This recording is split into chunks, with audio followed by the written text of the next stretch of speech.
అమ్మా నన్ను క్షమించు, నీకు తోడుగా ఉండాల్సిన దాన్ని నీకంటే ముందే ఈ లోకాన్ని విడిచి వెళ్ళిపోతున్నా. ఇవి సినిమా డైలాగులు కాదు. బతుకు భారం అనిపించి ఒంటరితనం భయపెడితే ఓ కూతురు తన తల్లికి చెప్పుకున్న చివరి మాటలు.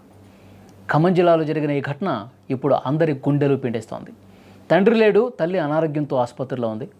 ఆ బాధను చూడలేక తీవ్ర మనస్తాపానికి గురైన ఓ కూతురు తీసుకున్న కఠిన నిర్ణయం ఇప్పుడు ఆ తల్లిని మరింత ఒంటరిని చేసింది. అసలు ఖమ్మం కవిరాజనగర్లో ఏం జరిగింది? ఆ యువతి చిన్ననాటి ఫోటోపై రాసిన ఆ చివరి మాటల వెనుక ఉన్న ఆవేదన ఏంటో ఇప్పుడు చూద్దాం. ఖమ్మం పట్టణంలోని కవిరాజనగర్ అది. ఇక్కడే బట్ల సృజన తన కుటుంబంతో ఉండేది.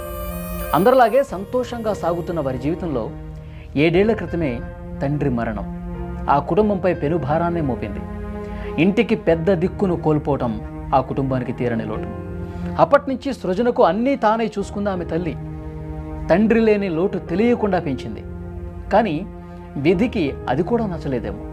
ఇప్పుడు ఆ తల్లి కూడా మంచాన పడింది. తీవ్ర అనారోగ్యంతో తల్లి ఆసుపత్రిలో చేరడంతో సృజన మరింతగా కుంగిపోయింది. 7 ఏళ్ల క్రితం నాన్నను కోల్పోయాను, ఇప్పుడు అమ్మ కూడా నాకు దూరం అవుతుందా అని బాధపడింది.